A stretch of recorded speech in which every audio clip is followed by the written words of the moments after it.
First, use VEVOR electric melting furnace.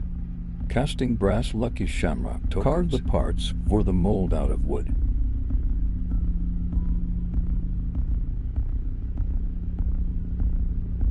Starting out with a brass ingot.